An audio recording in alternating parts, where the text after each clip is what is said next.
बिस्मिल्लाहिर्रहमानिर्रहीम।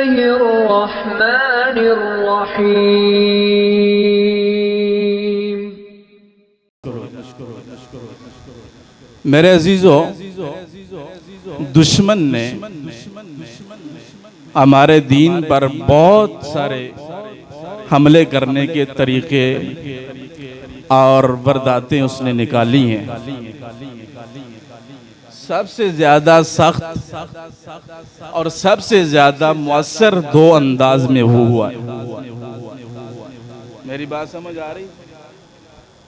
दुश्मन ने हमारे दीन पर हमले करने के लिए, हमारे दीन को कमजोर करने के लिए बहुत तरीकों से हमले किए, लेकिन जो दो तरीके अपनाए वो इंतहाई ज्यादा सख्त और इंतहाई ज्यादा मुअस्सर थे।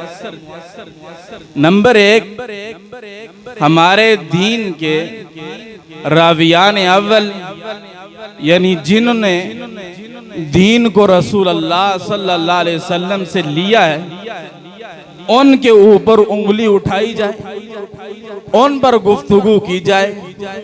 नंबर दो, हमारे दीन की इस्तिलाहात पर हमला हुआ कि हमारे दीन की इस्तिलाह के मफाहिम को बदला जाए और उन अल्फाज को और इन इस्तिलाहात को जमाने में एक ऐसे इंसान पर या ऐसे मुआशरे में उस गुफ्तगू को, उस लफ्ज को उस जगह पर रखा जहां पर वो लफ्ज, वो इस्तिलाह अपना माना मफहूम खत्म कर बैठी। इस्लाम के पहले रावियों पर हमला दुश्मन इसलिए करता है, अगर दुश्मन सामने आए और आकर कहे कुरान गलत है, कोई मानने के लिए तैयार नहीं होगा।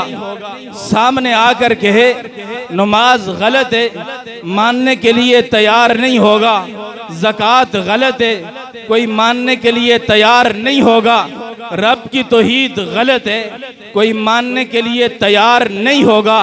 अल्लाह के कुरान का इनकारी सामने आए, मोमिन इनकार कर देगा, तू झूठा है, कुरान सच्चा है, रब की तौहीद सच्ची है, मोहम्मद का फरमान सच्चा है। तो दुश्मन ने सोचा मैंने कुरान के ऊपर बात की, कुरान गलत है, तो मोमिन इनकार कर बैठेगा। मैं बात मोहम्मद रसूलुल्लाह की जात पे करूंगा, मोमिन इनकार कर देगा। मैं बात मोहम्मद की बीवियों की करूंगा, मोमिन इनकार कर देगा कि पैगंबर की बीवियां आला हैं, अरफा हैं, कुरान अरफा है। अकीदा तौहीद जो है इस्लाम का बुनियादी अकीदा है, वो नहीं मानेगा। इसलिए मैंने भी कुरान को भी ठीक कहना है, मोहम्मद का भी ठीक ऐलान करना है, रब की तौहीद का भी इकरार करना है, नमाजी बनने का भी ऐलान करना है, ज़काती होने का ऐलान भी करना है, अपने आप को मुसलमान भी कहना है। मैं कुरान को भी मानता हूँ, मुसलमान हूँ, नमाज भी पढ़ता हूँ, मुसलमान हूँ। इसलिए उसने आवाज उठाई है कि मैं ना कुरान को गलत कहूँगा, ना अकीदा तौहीद पे बात करूँगा। मैं कहूँगा मोहम्मद के सहाबी ठीक नहीं थे, मोहम्मद के यार ठीक नहीं थे, मोहम्मद के शिगिर्द ठीक नहीं थे। जब शिगिर्द ठीक नहीं होगा, कुरान भी गलत साबित हो जाएगा, तौहीद भी गलत साबित हो जाएगी, नबुव्वत भी गलत साबित हो जाएगी। तो यह बेईमान उठाए, इसने कहा अबू बकर मोमिन नहीं था, कुरान गलत हो गया है, उमर मोमिन नहीं था, नमाज गलत हो गई है, हमला रावी पर किया है, पूरे दीन को गलत कह दिया। रावी पर हमला किया, जिसने रसूल अल्लाह से दीन लिया उस शख्स पर हमला किया, वो मोमिन नहीं है। जब अबू बकर मोमिन नहीं है तो कुरान सही नहीं हो सकता, उमर मोमिन नहीं है, हदीस सही नहीं हो सकती। अगर उस्मान ठीक नहीं है, मोमिन नहीं है, तो आपके दीन का एक एक अहकाम, एक एक हुक्म अगर सहाबा ठीक नहीं है तो दीन का कोई भी हुक्म ठीक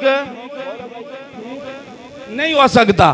तो दुश्मन ने सबसे पहले हमला किया आपके दीन के रावी पर कि जब रावी गलत हो गया, सहाबा दीन को बयान करने वाले गलत हो गए, तो दीन गलत हो गया।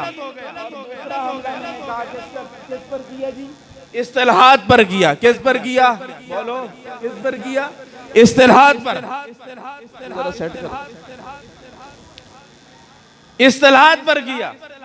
इस्तिलाहात पर कैसे किया? आप उठाइए लफ्ज सूद को। क्या भाई बोलो, कौन सा लफ्ज है? सूद को। सूद को उठाया और सूद का लफ्ज इसके लिए निकाल कर ले आए। हर आदमी अपनी गुफ्तगू में कहते यार मैं आपको ये बात बता रहा हूं और ये बात कर रहा हूं, ये बात आपके लिए सूदमंद है। अब उसने शुरू ही से हमारे दिमाग में बिठा दिया सूद का मतलब नफा होता है। शरीयत ने सूद को रिबा का हराम कहा। उसने हमारी बहम गुफ्तगू में घर में बच्चों को समझाते हुए लफ्ज हमारे अंदर घुसेड़ दिया कि ये बात आपके लिए सूदमंद है, तो शुरू से ही निकाल दिया कि ये सूद नफे वाली चीज है। चलिए इससे आगे उसने हाफिज का लफ्ज को लिया। हाफिज का माना क्या है? अस्मा और रिजाल में बड़े इमाम को जिसको हदीसें याद हो हाफिजुल हदीस कहा जाता है, कुरान याद हो हाफिज कुरान कहा जाता है। अब हाफिज बहुत बड़ा मकाम था। उस दुश्मन ने साजिश की है, इस लफ्ज हाफिज को उठा कर लाया जिसकी आंखें नहीं है, जिसे नजर नहीं आता, दुनिया उसे हाफिज कहती है। हाफिज बहुत बड़ा मकाम था, मगर दुश्मन की साजिश से ये लफ्ज हाफिज एक बेकार, यानी जो आदमी अपने सहारे पर चल भी न सकता हो, हाफिज का लफ्ज उसके लिए इस्तेमाल करवाया। और हम बड़ी शौक से नबीना इंसान को हाफिज कह रहे होते हैं, ये हाफिज है। या कोई आदमी अकल से खाली हो, बेवकूफी का मादा ज्यादा हो, लोग कहते हैं ये हाफिज है, यानी इसे कुछ अता पता नहीं है। जबकि दीन कहता है हाफिज वो है जिसे कुरान याद हो, हाफिज वो है जिसे हदीस याद हो। तो हमने नबीने को हाफिज कह दिया, दुश्मन की साजिश हुई।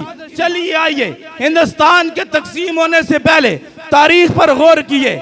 उसने हमारे लफ्ज खलीफा पर हमला किया।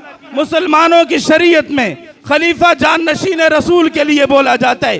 खलीफा जो अल्लाह के अहकामात को जमीन पर नाफिज करे, खलीफातुल मुस्लिमीन उसे कहा जाता है।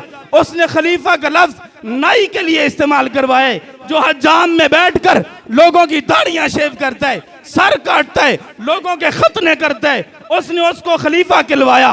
पहला हमला रावियों पर किया कि सारा दीन मजरू हो जाए। दूसरा हमला शरीयत की इस्तिलाहात पर किया कि जब शरीयत की इस्तिलाहात हाफिज नबीने और बेकार को कहा जाएगा, खलीफा जब नाई को और हुज्जाम को बोला जाएगा, तो मुसलमानों को इल्म क्या होगा कि खलीफा कहते किसको। हमारी इस्तिलाहात पर हमला किया। पहला हमला रावियों पर, फिर इस्तिलाहात पर, और इसी तरह चलिए भाई इन अल्फाज का तारीख में और हमारे बुजुर्गों के किरदार और हमारे बुजुर्गों के मेयार से क्या वास्ता है। आइए चलिए लफ्ज जिहाद को लीजिए। लफ्ज जिहाद शरीयत का एक बहुत बड़ा हुक्म। नमाज फर्ज है, जिहाद फर्ज है। जिहाद के लिए लफ्ज जिहाद बोला। रब ने 484 आयात में जिहाद का हुक्म बयान किया है। 484 आयात में 14 सदियों के मुफस्सिरीन के अक़वाल मौजूद है। लफ्ज जिहाद लफ्ज क़िताल से मुशरिकीन से लड़ना लिखा है। लफ्ज क़िताल का माना मुशरिकीन के साथ मुकाबला लिखा है, लेकिन अंग्रेज ने साजिश की है। लफ्ज जिहाद को उसने दहशत गर्दी के लक़ब से जोड़ा है। अब हमारी इस्तिलाहात जिहाद थी। जब रोही रब के तौहीद की बगावत हो तो मुजाहिद जिहाद करता हुआ रब की तौहीद के अलम गाड़ता है। रसूल अल्लाह की नबुव्वत पर हमला हो तो मेरा मुजाहिद उठकर नबुव्वत का दिफा जिहाद की सूरत में करते। कुरान की हक्कानियत पर बात आए, मुजाहिद लड़ते हुए कुरान का दिफा करते। बात असहाबे पैगंबर की दिफा की आए, मुजाहिद लड़ते हुए पूरे दीन का दिफा करते। अंग्रेज ने इस लफ्ज को भी दहशत गर्दी से जोड़ दिया, इस इस्तिलाह पर भी हमला किया। कुरान के लफ्ज से निकली हुई ये इस्तिलाह आज दहशत गर्दी बन चुकी है। मेरे भाइयों, हमने इन इस्तिलाहात पर, इन अल्फाज पर गौर नहीं किया और आज हमारे बड़े बड़े अहकामात पर नक़ब लग चुका है। लग चुका कि नहीं लग चुका? हमारे दीन की इस्तिलाहात पर नक़ब लगा। तो मेरे भाइयों, मुहर्रम का महीना है, हम सब इकट्ठे हुए हैं, हमने हजरत हुसैन की कुर्बानी सुननी है। बोलो भाई क्या करना है? कुर्बानी सुननी है। हमने उमर रजी अल्लाह ताला अन्हु का कुर्बानी सुनना है कि हजरत उमर ने कुर्बानी कैसे दी है। मेरे भाइयों, मैं एक सवाल आप पर छोड़ जाऊंगा, एक बात आपके दिमाग में दे जाऊंगा। मुझे बताओ, लाहौर की आपकी जामिया मस्जिद की नमाज अफजल है या मदीना तो रसूल में रोजा रसूल के साए में बैठकर पढ़नी अफजल थी? मस्जिद नबी की नमाजें अफजल थी या वो कोफा का मैदान अफजल था? आइए सवाल कीजिए, हुसैन से सवाल कीजिए। हमें दुख है, बड़े अफसोस के साथ अर्ज करता हूँ, पूरा साल कॉन्फ्रेंसें होती हैं, पूरा साल जलसे होते हैं, करबला बयान किया जाता है, करबला बयान किया जाता है, बदर को बयान क्यों नहीं किया जाता?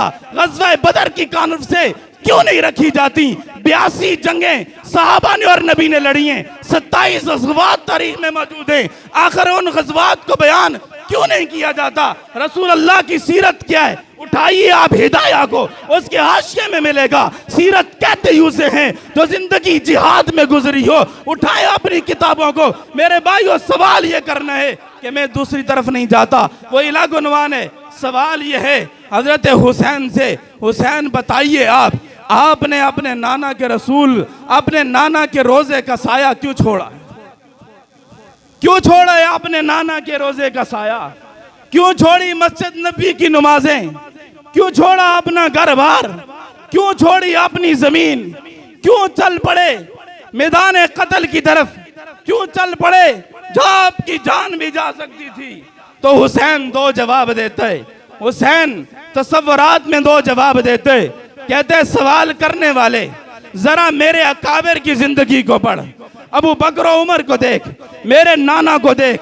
सवाल मुझसे करते है मैं करबला क्यों चल पड़ा? सवाल कर मेरे नाना से, बदर क्यों गए थे? सवाल कर मेरे नाना से, उहद क्यों गए थे? सवाल कर मेरे नाना से, हुनैन क्यों पहुंच गए थे? खैबर कमार का क्यों लड़ा था? नबी ने तलवार क्यों उठाई थी? नेजा क्यों पकड़ा था? मैदान जिहाद में जाकर कमांडर की सीट पर खड़े होकर सहाबा की कमान क्यों की थी? पूछ मेरे नाना से जिसने मेरे सहाबा को तरबियत क्यों दी थी? तलवार क्यों चलाना सिखाई थी? घोड़े पे बैठना क्यों सिखाया था?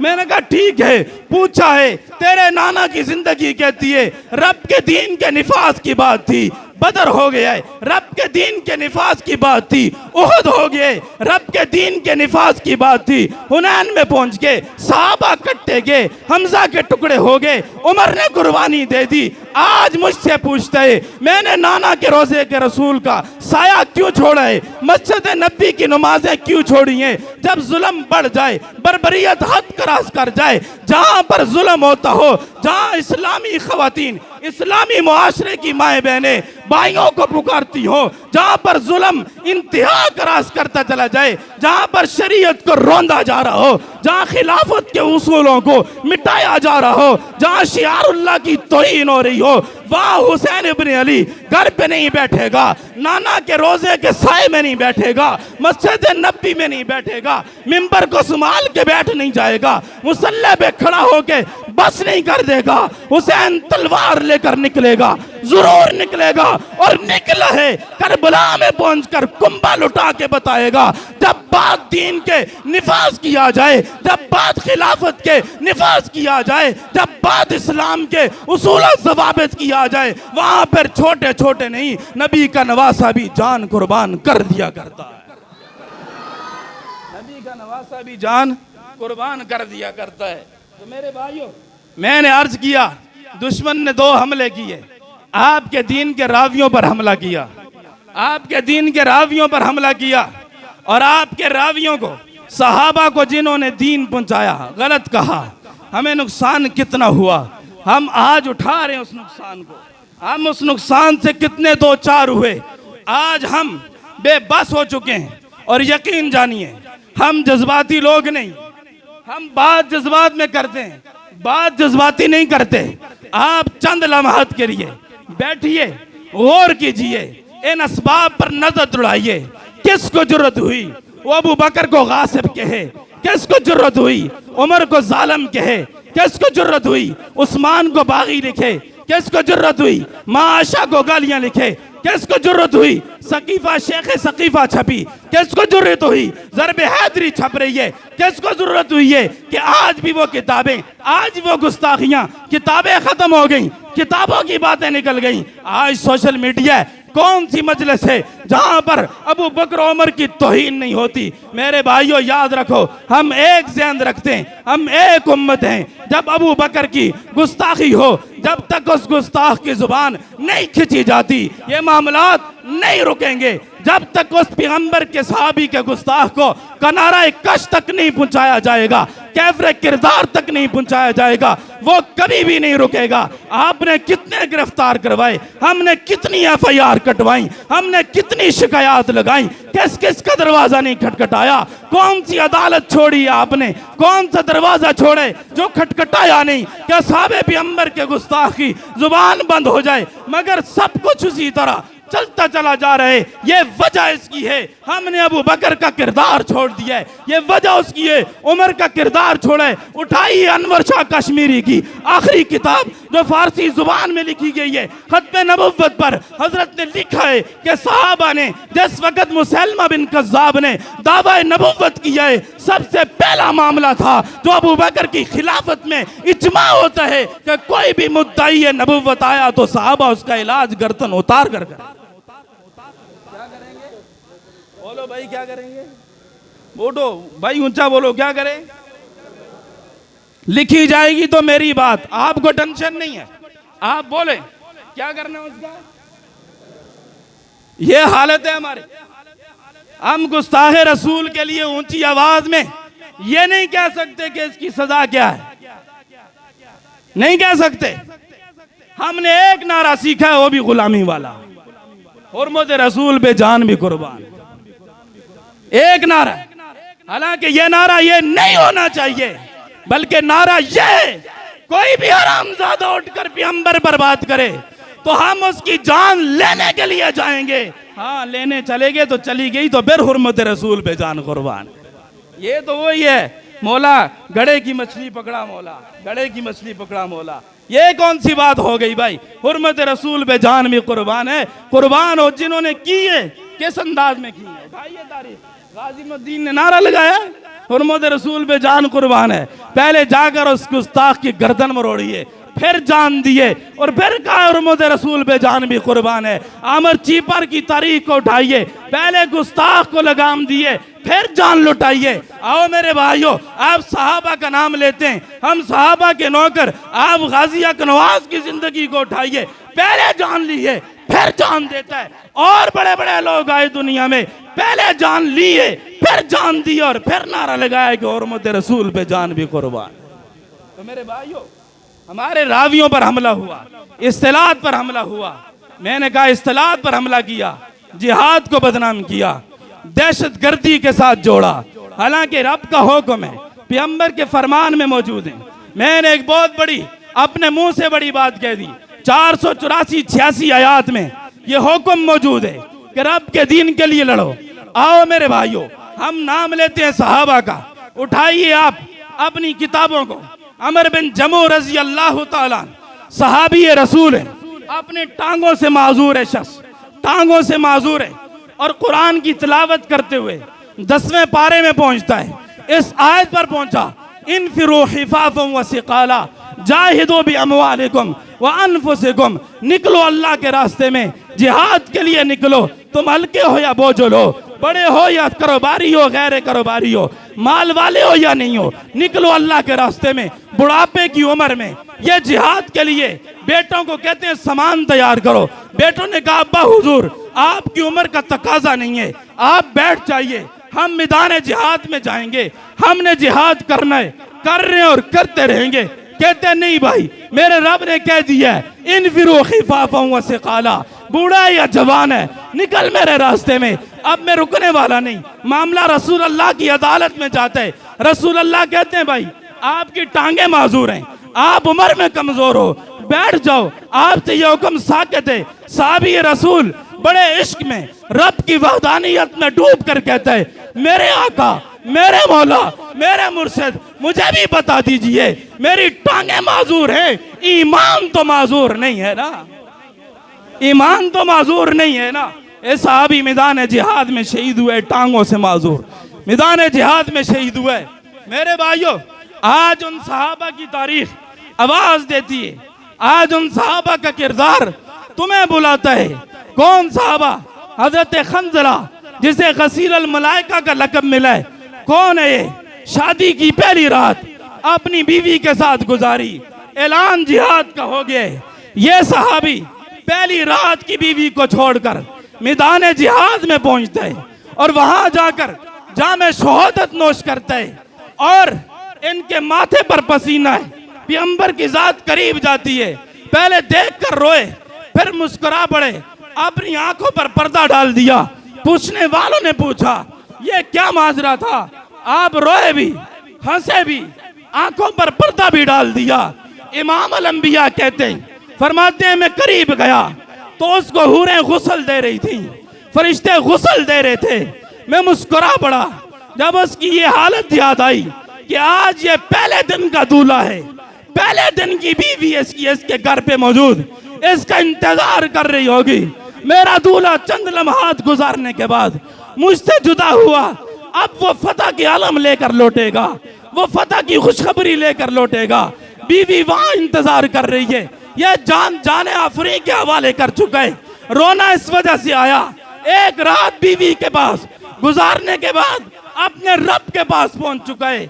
अपनी आंखों पर पर्दा इसलिए डाला, वो हूर ने हाथ डाला, उसकी पिंडली नंगी हो गई। मोहम्मद की निगाह ने गवारा नहीं किया, जिसने रब के लिए जान दी उसकी हूर पर नजर पड़ जाए। ये सहाबा इस शख्स ने कुर्बानी दी, मैदान जिहाद में शहीद हुए, गसील अल मलाइका का लक़ब पाया। मेरे भाइयों, मैं तुम्हें कहां तक ले जाऊं?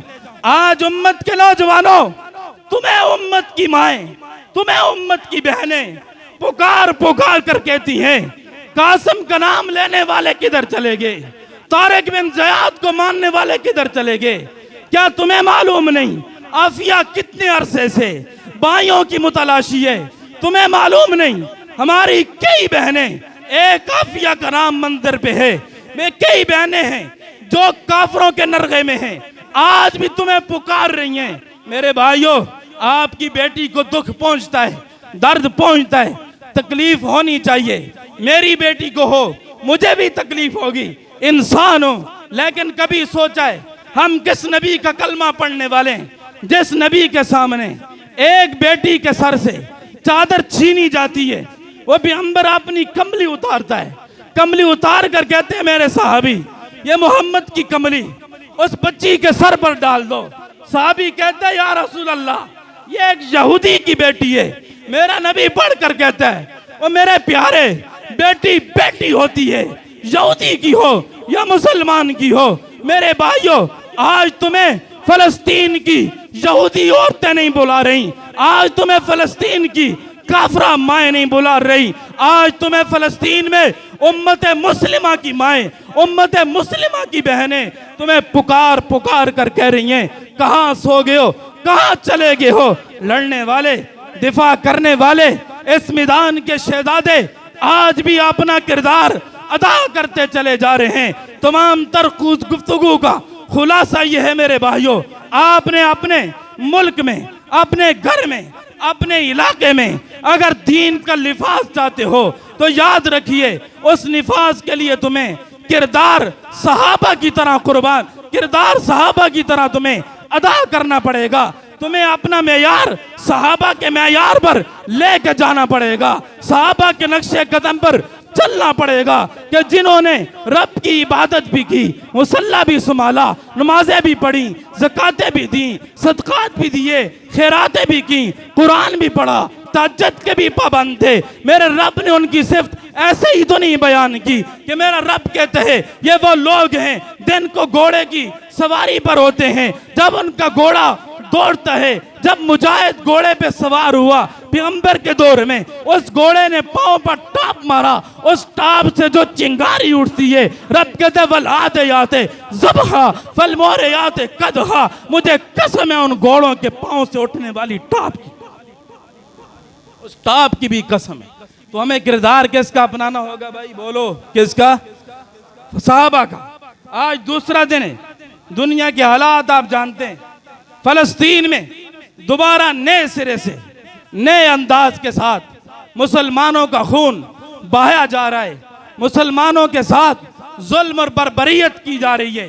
अफसोस के साथ, इंतहाई अफसोस के साथ हमारी तमाम तर्जुमातें, सियासी हों के मजहबी हों, मुझे किसी से कोई इख्तलाफ नहीं करना, सिर्फ एक दर्द की बुनियाद पर तमाम तर्जुमातें खामोश हैं।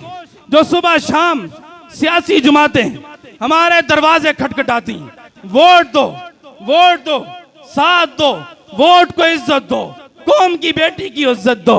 कौम की बेटी क्या, जिसका कौम से वास्ता ही कोई नहीं, ओ कौम की बेटी का दावा करने वालों, याद रखो तुम घरों पे सो, तुम घरों पे खाओ, तुम घरों पे पियो, और वो मुस्लिम आज बमबारी का निशान बने, वो माए सर छुपाने को तरसें, वो बहनें अपने चंद फुट कपड़े के लिए, निकाब के लिए तरस रही हो, और तुम कहो हम उम्मत मुस्लिमा के लीडर हैं। याद रखो अभी तक हमारे मुल्क की तरफ से कोई बयान नहीं दिया गया, कोई तज़ियत मजम्मती किरदार नहीं पेश की गई, और उल्टा हमें इस्तेमाल किया जा रहा है मुस्लिम को नुकसान पहुंचाने के लिए। हमें दर्स तो दे दिया गया फला अफगानी है, फला चीन का है, फला फलस्तीन का है। उलमा इकबाल ने उसके शेर का मफहूम है, उसने कहा तू कहते मैं पठान, मैं पंजाबी, फला फला, बता तू मुसलमान भी है कि नहीं, बता मुसलमान भी है कि नहीं। तो मेरे भाइयों, मुसलमान मुसलमान है। हदीसें आप पढ़ते हो, उलमा आपको दर्स देते हैं। अगर मोमिन के एक मोमिन को मगरब में तकलीफ हो तो मशरक वाला मोमिन तड़प जाना चाहिए, मशरक वाला मोमिन तड़प जाना चाहिए। हमारे अंदर ये तकसीम नहीं थी, जो तकसीम हमारे दुश्मन ने की है। हमें अल्लाह ने एक उसूल दिया है, इन हादी उम्मतकुम उम्मतुन वाहिदा, तुम एक उम्मत हो। क्या हो भाई? एक उम्मत हो। और उधर भी देखिए उसूल है मिल्लतुल कुफ्र वाहिदुन, कुफ्र भी एक मिल्लत है। तो मेरे भाइयों, आज का दौर है,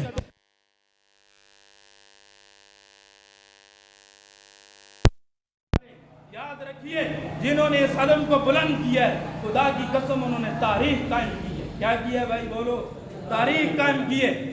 आखिरी बात अर्ज करने लगा हूं, आप अफगानिस्तान पर नजर दौड़ाइए, क्या था उन लोगों के पास, क्या असबाब थे, कौन से सबब थे।